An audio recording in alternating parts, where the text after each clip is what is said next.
Fala, meu povo! Espero que vocês estejam bem. Nós vamos aqui para mais um bloco com os nossos experts e hoje vim trazer uma pessoa aqui inusitada falando sobre um tema que gera muita dúvida, muito desejo, que é cirurgias plásticas dentro do contexto de emagrecimento. E eu trouxe hoje Daniel Ferreira, cirurgião plástico, que ele vai se apresentar aqui, falar um pouquinho das credenciais dele, a história dele aqui rapidinho, para vocês conhecerem. Diga lá, Dani. É um prazer ter sido convidado pela Bruna para participar desse módulo. Eu sou médico formado pela Universidade Federal do Rio de Janeiro, fiz minha especialização em cirurgia plástica pela Universidade Estadual do Rio de Janeiro e já estou aí há 12 anos trabalhando com a cirurgia plástica. Certo, muito bom, muito prazer revê-la aqui de novo. É nosso aluno lá do Statera, então também está envolvido aí no emagrecimento, no treino, já conhece. E como vocês sabem, eu sempre gosto de trazer pessoas que são nossos parceiros, que conhecem nosso trabalho, que acreditam para agregar em vocês. E cirurgia plástica, como eu disse, é um desejo de muita gente, porque realmente traz a autoestima de volta. E eu sempre acredito que é muito válido. Tem pessoas que têm um preconceito com cirurgia. E aí eu quero deixar claro o seguinte, que nem tudo se resolve com exercício físico.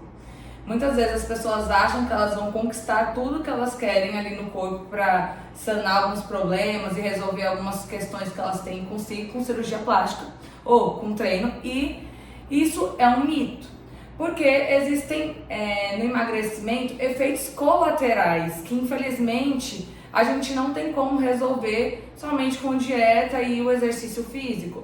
Então questão de flacidez, pele que sobra. Então, assim, são várias coisinhas que a gente não pode enganar o nosso aluno falando que vai resolver. Dentro dessas questões, lá na academia, muita gente foca no abdômen. Então, se tiver uma perda de peso muito grande, será que vai conseguir resolver essa pele que sobrou só com exercício físico? A questão das mulheres da mama, as questões dos braços, toda essa questão da flacidez. E não vai conseguir resolver tudo com o exercício físico, quem dera pudesse fazer, mas graças a Deus que ele colocou aí a sabedoria na mão dos médicos para resolver essas questões. Então é algo que está acessível, a gente consegue resolver. E aí hoje a gente vai tirar algumas dúvidas em relação a isso. E a primeira coisa que eu quero saber, Daniel, é se a cirurgia plástica é para emagrecer, porque a gente sabe que muita gente ganha peso e fala assim, eu vou fazer uma plástica logo. E aí me explica mais ou menos esse contexto, que eu sei que chega aqui, fala um pouquinho sobre isso. Pronto, eu quero complementar tudo isso que a Bruna falou, que eu falo exatamente a mesma coisa para minha paciente, dizendo que também a cirurgia plástica não vai resolver todas as situações. Então, o combinado, entre atividade física, alimentação saudável e a cirurgia plástica podem potencializar muito mais o resultado.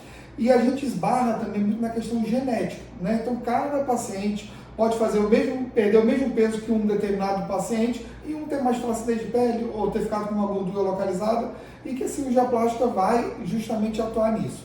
Então, o primeiro mito que a gente tem que desmistificar é que cirurgia plástica não é para emagrecer, tá? O emagrecimento, ele vai colocar o teu corpo já no trilho certo, para você depois conseguir também manter o resultado. Então, a cirurgia plástica, a gente costuma dizer que no caso da lipoaspiração, ele é para ajudar a retirar uma gordura localizada. Claro, em determinados casos, quando essa gordurinha está um pouco mais acima, acaba que ajuda no emagrecimento, mas não é o foco principal. Até porque quando o paciente ele vai perdendo peso antes do procedimento, o resultado também melhora muito mais, porque a pele vai encolhendo, vai ajudando o corpo a ter uma boa recuperação também depois no pós-operatório. A questão da lipo, Daniel, por exemplo, eu vejo muita gente que faz aquela lipo HD, E o que é que vai gerar um melhor resultado ali visual para aquela pessoa? Porque eu já ouvi pessoas falando assim, eu fiz e não ficou igual fulano. Então, assim, a questão muscular prévia, a questão da pele, o que vai influenciar esse resultado? Pronto, vamos imaginar o tecido da pessoa gorduroso, pele, como se fosse um edredom. Tá? Então, quando ele está muito acima do peso, esse edredom é bem fofinho. Então, a gente não consegue identificar nada que está aparecendo por baixo. Então, às vezes, a pessoa treina, se mata na academia, mas também não está aparecendo. Quando ela emagrece, aí a gente vai começar a ver todo o esforço dela aparecendo. Então, assim, a musculatura trabalhada, definida, quando você não tiver mais o edredom e tiver um lençolzinho de seda cobrindo, a musculatura vai aparecer e vai ficar muito mais bonito. E nessa questão que a Bruna falou da lipo HD, a gente também tem que separar um pouco, porque às vezes não adianta fazer, entre aspas, o HD só de gordura, como se fez durante um tempo aí atrás. Que é pegar um paciente muito acima do peso e tentar definir os gominhos, só que os gominhos vão ser de gordura. Então eu fico até brincando aqui com a paciente, que é aquele gordinho prensado na grade. Aquilo não é bonito. Até porque se ele engordar depois, aquela gordura ali ela vai aumentar. Então o que a gente quer na HD, digamos assim? É definir, deixar que a musculatura que você trabalhou tanto apareça. Então é isso que vai diferenciar o resultado de uma paciente para outra. Porque às vezes a gente pode tirar a mesma quantidade de gordura, mas quem já tem uma memória muscular, quem tem um trabalho muscular melhor, vai ficar com a musculatura mais definida e mais bonita. Ótimo. Aí um ponto que acontece muito também nas avaliações físicas eu vejo. Às vezes a pessoa faz uma lipo e aí ela tem um reganho de peso e ela começa a ter um desequilíbrio nesse ganho de peso. Então fica uma coisa bem desproporcional. Por que isso acontece? Existe alguma questão metabólica que tem a ver com esse reganho, se piora? Tem alguma evidência que fala que piora o metabolismo, que tem que ter um cuidado maior com quem tira realmente o adipócito? Pronto, aí uma notícia que eu vou dar para muito paciente que não sabe. A célula de gordura ela não se reproduz, tá? Então o que a gente tem? Vamos supor que a gente tem mais ou menos 10 células de gordura naquela região, tá? Quando a gente vai fazer o emagrecimento normal, a célula de gordura ela só diminui de tamanho, mas ela continua ali. Então, se depois ela engordar, ela aumenta de volume de novo. Quando a gente faz a lipoaspiração, a gente vai retirar. Então, vamos supor que daquelas 10 células de gordura, saiu 8. Sempre tem que ficar um pouquinho, para não ter nenhuma aderência, nenhuma fibrose. Então, essas 2 células de gordura que vão ficar, se você tiver uma alimentação saudável, atividade física, elas vão se manter pequenininhas. Agora, qual é o problema do reganho? É que elas não vão se multiplicar, mas elas vão aumentar de tamanho. Então, assim, o que a gente percebe na paciente que faz a lipoaspiração é que mesmo que ela engorde, ela não consegue engordar, perder aquela forma toda que ela tinha antes. Ela vai conseguir manter ainda uma forma, só que você vai perceber que ela vai aumentar o ganho de peso. Só que naquelas gordurinhas que ficaram tudo bem, vão ficar ali ok, só que a gente tem a gordura visceral, que a cirurgia plástica não trata, que é a atividade física, a alimentação saudável, que é a principal responsável. Então, às vezes, se a paciente engordar muito, como ela não tem mais aquela gordura ali exterior para ficar aparecendo muito, ela vai estar engordando internamente. Então, vai ser aquela gordura até perigosa para a saúde, que é aquela gordura visceral ou nas regiões que eventualmente a paciente não possa ter feito a lipo. Né? Então, às vezes, muita gente fala, eu engordei, mas eu engordei muito no braço. Não, é porque no abdômen, por exemplo, que você fez, o teu ganho vai ser muito menor do que onde você ainda não fez a lipoaspiração, por exemplo. Aí vai criar aquele desequilíbrio, desproporção, que é o que chama a atenção, né? Chama a atenção. E aí a gente vê mesmo, às vezes as mulheres, a gordura subcutânea, ela é baixa, mas você vê uma circunferência abdominal alta. Então assim, você fica, poxa, essa pessoa tá com circunferência abdominal aumentada e a dobra ali de gordura, ou seja, pela ultrassom, que é a avaliação que a gente faz, a gente vê ali que tá ok. Né? Mas a cintura, se você for colocar lá no risco de doença cardiovascular, tá alto e a gordura tá pouco. Então, assim, existe um aumento da gordura visceral caso essa pessoa não consiga manter ali os hábitos saudáveis, né? E ter esse ganho de peso. Exatamente. A gordura feminina, em geral, ela é mais mole. É aquela gordura que você pega a pochete, como a paciente fala, e aperta. Aquela é a gordura que a lipo consegue ajudar. A gordura visceral é aquela gordura interna, é quando a pessoa pega na barriga e sente ela estufada, ela empurrando, aquela gordura dura, é a gordura que está empurrando toda a polineurose e como se fosse uma gravidez. Então tem muita gente que fala que depois engorda como se estivesse sentindo grávida, porque é a gordura interna, visceral, que está empurrando tudo isso.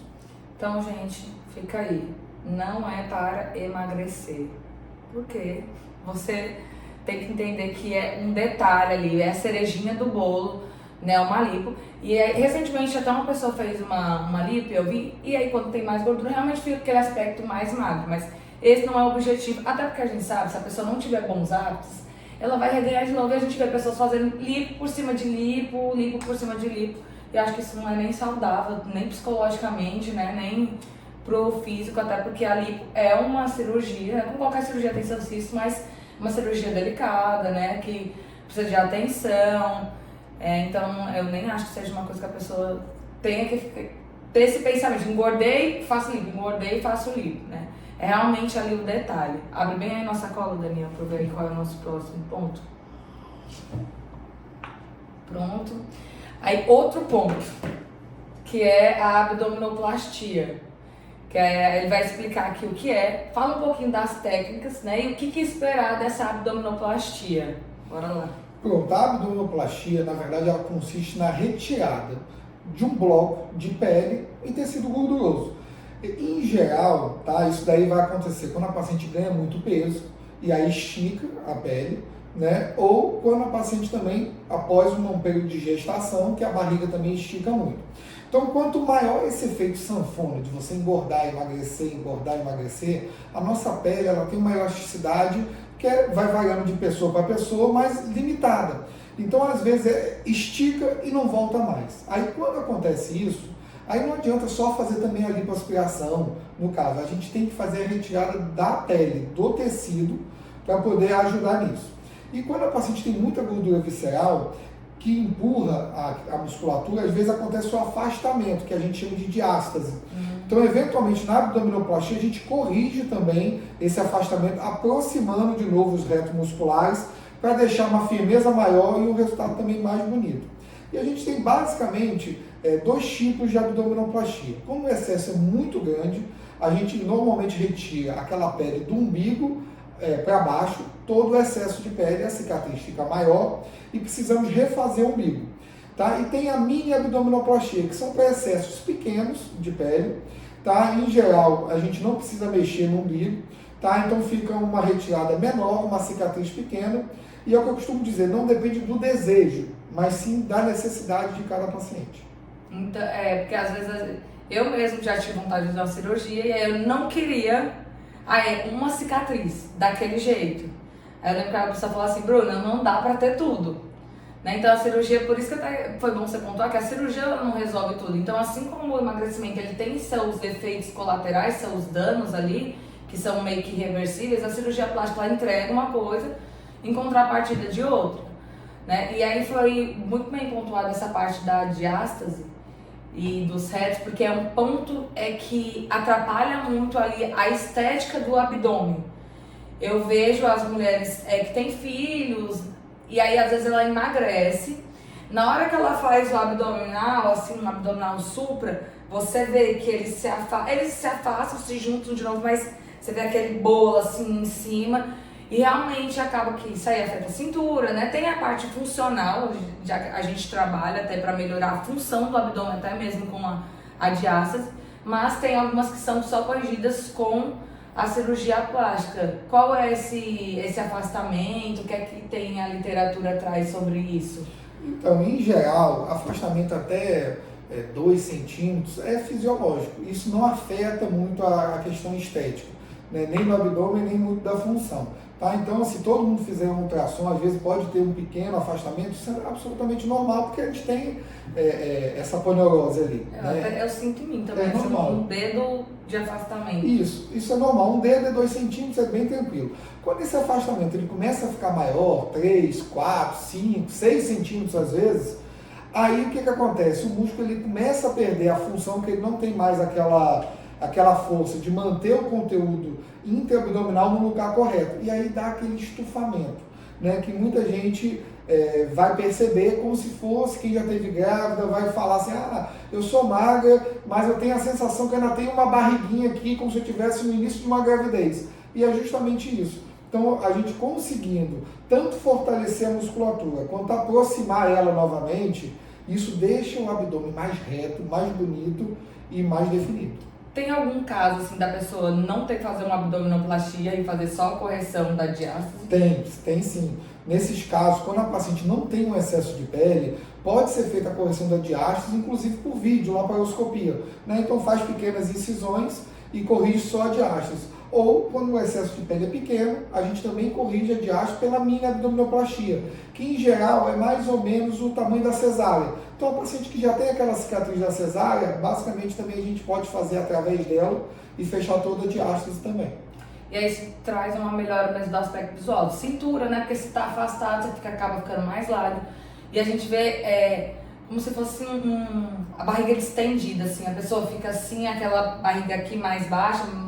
Eu vejo muito lá na academia as diástases, principalmente das mulheres que engravidaram, aqui na região aqui do umbigo, aqui assim, ou só um pouquinho aqui em cima, mas é muito na região do umbigo, que é, acho que é aqui... Onde bota a maior pressão, né? Então fica assim a barriga bem distendida e atrapalha. Às vezes a pessoa tá bem magra, tem uma aluna que ela tá bem magra, mas assim o abdômen ele fica com aquele aspecto que a pessoa ainda tá acima do peso. Quando ela tá de top, você vê ali a definição, tá de roupa, tem a barrigona, assim, a barriga estufada. E aí fica aí pra vocês entenderem que é um ponto que é possível corrigir. E aí outra pergunta que eu tenho aqui pra trazer é: qual é o momento certo, né, no emagrecimento para fazer essa tomada de decisão de cirurgias plásticas, principalmente abdômen, né, e dentro de um contexto de uma bariátrica, se espera perder todo o peso, como é a questão da mama também, né, até a questão do emagreci, vou ter filho, será que se eu colocar essa prótese agora, depois ainda vai ficar assim esteticamente bonito, por mais que haja, né, ali caia um pouquinho o peito, qual que espera ou não, qual é a indicação assim dentro da conversa, do lado bem profissional, vamos colocar aí o desejo da pessoa em segundo plano, porque a gente não está falando especificamente para ninguém. Pronto, o que acontece? A gente tem que também, não adianta a gente só dizer aquela coisa teórica do livro, das recomendações, você tem que estar no peso tal para poder fazer. Às vezes aquela paciente ela pode nunca ter atingido aquele peso, ela pode ter sempre convivido já no sobrepeso, alguma coisa, e às vezes você está pedindo uma coisa, às vezes que é, entre aspas, quase impossível, e aquilo às vezes frustra, deprime, faz a paciente às vezes até perder o incentivo de fazer uma atividade física, de fazer uma dieta, porque ela acha que nunca vai alcançar.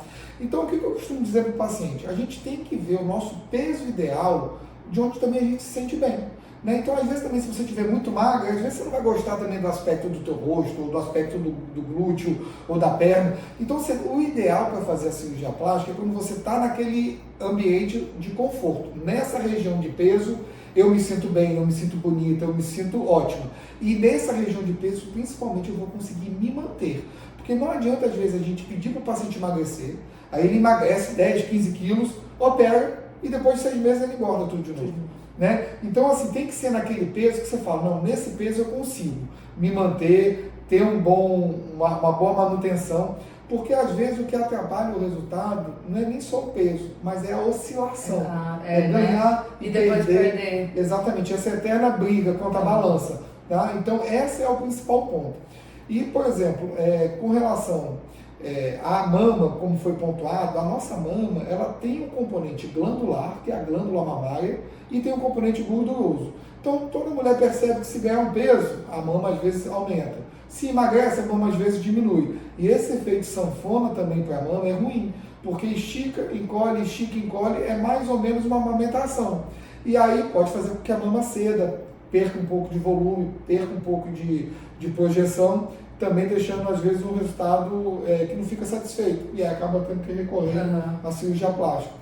E o silicone, ele vem para poder preencher quando a paciente perde muito volume. Então perdeu muito volume da mama, às vezes emagreceu bastante.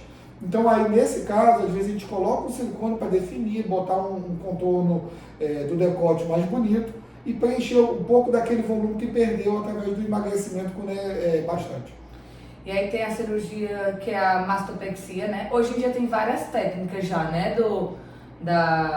Do corte ali, que a indicação vai depender do tanto de pele que a pessoa ficou, né? Principalmente. Né? Não adianta a gente querer uma técnica se ela não vai se encaixar bem com o nosso corpo. Tá? Então tem diversas técnicas, cada uma vai combinar melhor com o resultado de cada paciente. Então, se for pouca pele, a cicatriz vai ser menor. Se tiver muita pele, tem que se retirar. É melhor ter uma cicatriz do que ter a mama flácida. Né? Então, assim, é uma troca que eu costumo dizer que é muito benéfica. Mas, assim, não adianta a gente querer uma cicatriz pequena tendo muita pele, por exemplo, para retirar. Né? Que aí acaba que não vai ficar um efeito legal. Porque por exemplo, uma dúvida que eu tinha, uma dúvida não, assim, um questionamento, um cabaixo, eu quero colocar silicone, mas eu não quero fazer mastopexia e eu perdi muito peso. Ou se eu quero fazer só mastopexia e não colocar a prótese, só que não tem como reconstruir porque já não tem mais volume. Então, assim, vai ter a orientação ali do médico e, assim, me diz se há um ponto, assim, que o paciente fala, não, mas eu quero assim, assim. Se existe uma coisa ética de você falar, não dá pra fazer assim, vai ficar ruim, não vou fazer, é uma escolha do médico, ou não, o paciente, por exemplo, não, eu quero só colocar a prótese de silicone hoje. Aí o médico vai lá e esclarece, olha, se você colocar, não, vai ficar assim, vai ficar mais caído, vai ficar mais preenchido, mas vai ficar caída a mama. Hoje o médico que decide se ele vai fazer ou não, como é? Vamos lá, isso é um ponto muito importante, tá? No caso que a Bruna apontou, a gente também tem diferenças de próteses, tá? Então, assim, às vezes tem algum tipo de prótese, por exemplo, uma prótese cônica de poliuretano, ela às vezes, para quem tem uma pequena flacidez, eventualmente a gente consegue até evitar a mastopexia com ela, né? Então coloca só a prótese sem precisar tirar a pele, tá? Agora, tem casos que não, que a flacidez quando é muito grande, aí a gente realmente vai ter que tirar a pele. Agora, eu costumo dizer também para minhas pacientes que assim, a cirurgia não é para mim, a cirurgia é para ela, né? Então, assim, a gente está aqui com a experiência, a gente vai pontuar, como toda cirurgia tem vantagens, desvantagens, tem coisas que podem acontecer no pós-operatório que não depende nem do cirurgião, nem do desejo da paciente, às vezes simplesmente pela genética, pode ser que a mama ceda alguma coisa, se botar uma prótese muito grande, tudo isso pode acontecer. Só que o que é importante? Tudo está sendo bem conversado. O paciente está sabendo até onde a cirurgia pode ajudar, saber até onde, de repente, ela quer também, né? Então, eu não quero uma cicatriz, eu quero tentar botar só um silicone.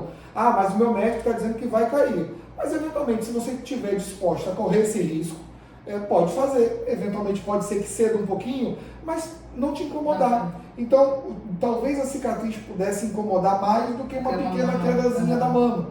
Então, a gente tem que adaptar a cirurgia para o desejo do paciente e, principalmente, essa conversa que vai definir até onde pode e até onde não pode acontecer a cirurgia eventualmente. Que de vez em quando pode ser que a gente tenha que realmente falar não. Né? Às vezes tem paciente que, eu quero botar uma prótese muito grande. Não, a gente fala, não vai caber. Aí é uma coisa física, aí não tem como. Mas assim, como a Bruna pontuou, eventualmente eu quero tentar botar e eu estou disposto a correr o risco se ela vai cair ou não, sem tirar a pele, podemos fazer isso dependendo de cada paciente. Agora, pergunta bônus aqui, que não quer calar, assunto brasileiro. Glúteo, bunda, gente. Muita gente é desprovido de glúteo. E a gente vê na academia, todo músculo, ele pode passar por um processo de hipertrofia, isso é claro. Mas, anatomicamente, cada pessoa tem tanta questão, porque o glúteo, ele é a projeção do músculo, e esse músculo, cada pessoa realmente tem o seu desenhozinho ali, apesar de ser igual, assim, parecido anatomicamente para cada pessoa, mas tem ali a inserção proximal, então de onde ele sai, de onde até, né, o comprimento dele, e a questão da gordura ali no glúteo, porque é o que vai dar o formato, né? E aí, Daniel, o que hoje em dia é mais indicado para glúteo, que é assim, totalmente desbundado, já malhou, o quadríceps é ok, posterior é ok, mas o glúteo ainda fica aquela coisa. É indicado colocar a gordura, fazer uma lipo, uma prótese, como é isso? É o desejo do paciente? É a mesma coisa, a gente vai ter que individualizar para cada paciente, né? Então, assim, por exemplo, o glúteo masculino, ele já é menorzinho e mais redondinho. O glúteo feminino, ele já é mais ovalado, né? Então, claro, tem nuances, tem variações, né, que podem acontecer de um para o outro, como a Bruna apontou muito bem. Tá? Então, assim, na região do glúteo, a gente tem duas formas. Uma, utilizar um enxerto de gordura. Então, a gente retira a gordura. Às vezes, só em retirar aquela gordurinha localizada, que a pessoa pode estar magra, bem definida, mas ter um pouquinho de gordura ali acima do bumbum, na região da cintura, só tirar, já parece que o bumbum aumentou mais. Né? Porque vai aumentar aquela lordosezinha, vai aumentar aquela curvatura. E quando esse volume ainda está pequeno, a gente pode aproveitar essa própria gordura de tirar dessa região que não está ajudando e introduzir ela dentro da região do glúteo, né? Que aí vai aumentar o volume, vai aumentar um pouco o formato, deixar ele mais do jeito que a gente quer, corrigir aquelas depressões que eventualmente podem ter. né? E tem pacientes que já são magras, que não tem essa gordura e que eventualmente a gente vai precisar utilizar a prótese realmente de silicone, tá? Então, assim, é uma cicatriz super pequenininha que fica bem escondida entre um glúteo e o outro, então não dá nem visualmente para ver. E a gente coloca essa prótese de silicone, aí que é o grande detalhe, dentro da musculatura. A gente abre a musculatura, introduz essa prótese, tá? É mais ou menos esse daqui, ó, o aspecto dela. Tá? Então a gente envelopa ela dentro da musculatura. Com isso, dá uma sensação do glúteo ser mais durinho, mais firme por conta da musculatura, né? Antigamente, o pessoal tinha muito esse preconceito de botar a prótese de silicone no glúteo, porque se botava no subcutâneo, então às vezes ela ficava com aquele aspecto mais mole, mais macio, e não era muito legal. Mas hoje em dia a técnica evoluiu e modificou bastante também. Eu vi um vídeo esses dias de uma menina que virava a prótese, isso acontece... Nessas técnicas antigas, porque ficava no subcutâneo. Então fica um espaço, dependendo, né? da flacidez que a pessoa tem de pele, ela conseguia fazer essa modificação do formato da prótese. Mas quando a gente coloca ela dentro da musculatura, ela fica absolutamente presa. Então, nesse caso, não consegue fazer essa movimentação. Aí, aproveitando aqui o tempo, vamos falar um pouquinho sobre esses preenchedores aí, metacrio, essas coisas, né? Acontece, às vezes, alguns probleminhas, algumas polêmicas na internet.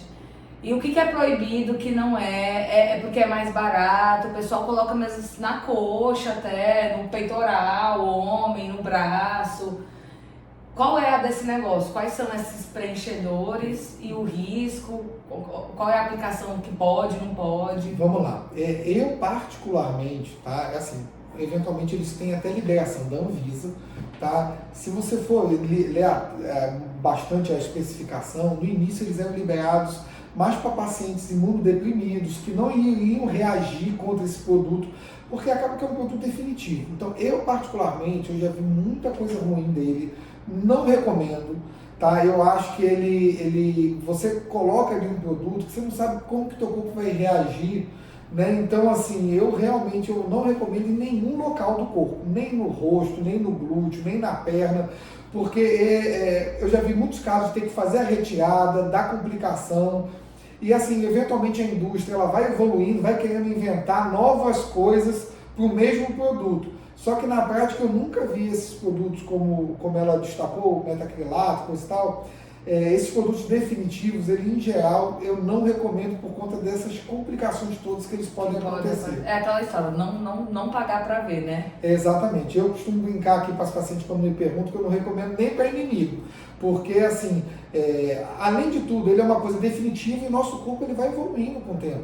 Né? Então, assim, eventualmente daqui a 30 anos, como é que esse material vai estar ali? Será que ele não vai migrar? Será que ele não vai poder ficar num aspecto que não vai nem deixar esteticamente legal? E assim, não adianta a gente dar só volume. Né? A gente tem que ter a função. Então, a musculatura ela tem uma função. Então, ela hipertrofiada, ela é bonita, ela é funcional, ela é bacana. Agora, não adianta a gente só ter um volume ali na perna, um volume, entre aspas, sem função nenhuma. Talvez ele vai te atrapalhar mais do que ajudar. Certo, Daniel. Rosto, vamos lá, parte do rosto.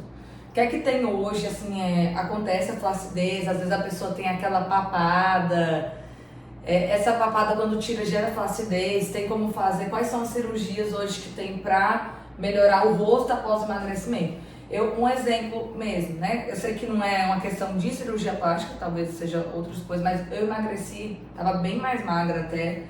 Aquele período que você dá aquela secada e fica aquele aspecto assim, feio no corpo, assim, sem bunda, sem perna.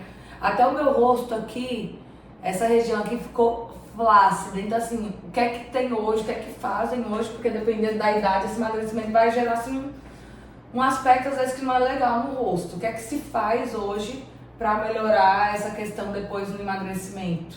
Isso, eventualmente, quando emagrece muito, o rosto ele dá aquela que a gente chama aquela chupada, dá um aspecto inicialmente até da pessoa estar doente. Todo mundo fica preocupado, achando que tem alguma coisa, mas simplesmente você perdeu o volume. E essa pele, como em qualquer lugar do corpo, ela tem que ir se adaptando para essa nova composição corporal. Né? Emagreceu, a pele dá uma encolhida. Eventualmente, dependendo da genética de cada um, ela não consegue encolher aquele suficiente. Então dá aquele aspecto do rosto tá caído, mais envelhecido.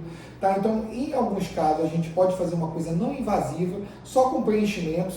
Só que aí, nesse caso, eu gosto, por exemplo, de preenchimento ou de ácido hialurônico, que é um material que é biodegradável, nosso corpo ele absorve, então assim, a gente consegue ir evoluindo e nós já temos ele naturalmente dentro da gente, então esse não reage muito.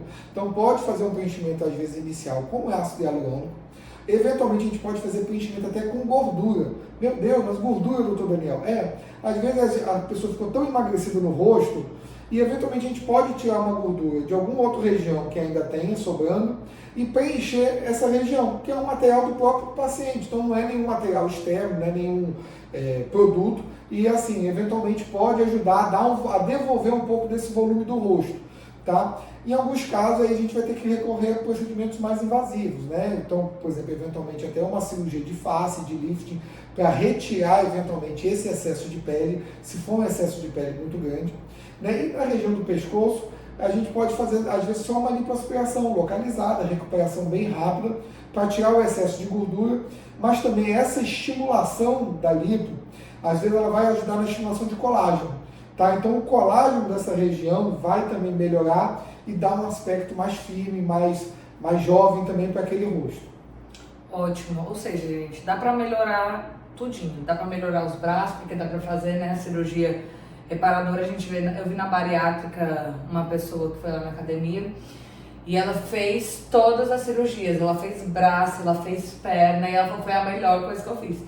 Então ela falou, Bruna, apesar de toda a cicatriz, não se compara, foi muito melhor do que a pele que estava sobrando. E assim, se a gente for bater naquele ponto, como a gente trabalha aqui muito com mulheres, da autoestima, é um investimento ali que a pessoa faz e traz um retorno muito grande, porque a autoestima ela vai mexer em tudo na nossa vida, né?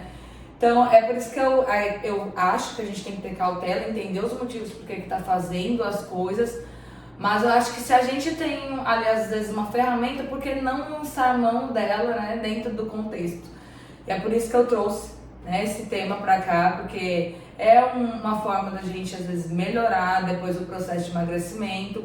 Muita gente fica com medo, às vezes, de emagrecer por causa disso, eu vou emagrecer e vou ficar flácido, né? E há como corrigir, e assim, a questão da cirurgia plástica, muita gente tem, mas é porque é cara, é porque é aquilo. Eu sempre falo muito sobre a prioridade que você dá e uma organização financeira, né? Porque você não precisa ser rico, milionário, você precisa só se organizar dentro desse contexto. E aí, obrigado, Daniel. Eu vou deixar aqui também o contato dele, as credenciais, o Instagram para vocês, né, depois aí do processo de emagrecimento, ou se precisarem de algo, vim aqui fazer uma consulta com ele. E muito obrigado. Ótimo. Prazer. E, gente, eu tô adorando isso aqui, ó, pegar isso aqui, dá vontade de morder. Quer falar alguma coisa? Eu acho que eu vou só complementar, eu acho que essa questão que você falou da bariátrica, hoje em dia realmente aumentou muito o número de cirurgia bariátrica. E eu comparo a cirurgia bariátrica ao grande emagrecimento. Às vezes a pessoa pode fazer isso via dieta, né, mas também pode fazer, às vezes, se não conseguir, via cirurgia bariátrica. Eu costumo dizer que o importante também é o objetivo final, né? Então, assim, quando você chegar no emagrecimento, você conseguir se gostar mais, tudo isso vai ajudar, né? E assim, na questão da bariátrica, realmente é essa troca da pele pela cicatriz. Você tem que realmente botar na balança o que te incomoda mais. Mas eu costumo dizer que normalmente essa troca é muito benéfica. E principalmente você vai apagar aquele estigma de ser gorda, de ter sido gordinha, de estar acima do peso, né? Você, quando tira o excesso de pele, você realmente vira a página do teu livro de vida, né? Você começa a se enxergar agora como uma mulher magra. Porque eu costumo ver muita paciente que emagreceu, mas ainda fica na cabeça que ela está gordinha. E às vezes ela já está num peso legal, está se cuidando, e às vezes esse excesso realmente de pele é o que está faltando para ela virar. Porque até mesmo quando a gente vai fazer a avaliação, você vai pegar o braço, é muita pele, então aquela pele gera uma circunferência muito maior, né? Então é realmente válido. Eu sou muito dessa coisa da autoestima, de você melhorar, porque eu acho que isso aí repercute em várias coisas da vida. Você faz até mais dinheiro depois que você tá melhor. É verdade, você tem mais disposição para trabalhar. As coisas. Eu costumo ver muito marido, às vezes, vem aqui na consulta, elogiar a esposa, assim, meu Deus, ainda bem que ela antigamente eu era contra, mas eu agora sou super a favor, porque assim, hoje ela tem disposição, toda a roupa fica bacana, ela quer viajar, ela quer ir pro churrasco, que antigamente ela não queria. A roupa escolhia ela. Ou eventualmente, não vou naquele ambiente, porque naquele ambiente tem muita mulher, e aí vai ter muita mulher bonita, balhada, e eu não estou me sentindo bem. Então, assim, às vezes isso vai te dar a liberdade de ir e vir, de usar o que você quiser, de viver. Exatamente. E assim, um ponto importante, né, que a Bruna também pontuou, que vale a pena falar, sobre, eu estou pensando em ter filho no futuro, eu já devo fazer alguma coisa agora. Eu acho que o hoje é importante. Então, assim, se você está pensando em engravidar daqui a um ano, tudo bem, você pode evitar. Agora, não sei se daqui a 5 anos, daqui a 7 anos, o hoje é importante. Então, viva o hoje. Se daqui a 5 anos você precisar fazer algum retoque, tirar mais alguma pele, alguma questão de gordura, você vai fazer. Faz de novo. Só que você vive. Eu acho que o importante é cada dia a gente viver da melhor forma que a gente puder. É isso. Finalizando aqui, agora a gente vai dar uma blogueirada, tirar uma foto. Espero que vocês tenham gostado, fique esclarecido. Caso vocês tenham mais dúvidas, vocês sigam o Daniel, qual é arroba Daniel Ferreira, cirurgia plástica. Perguntem, marquem ali uma consulta. E é isso, gente. Muito obrigada. E simbora para mais.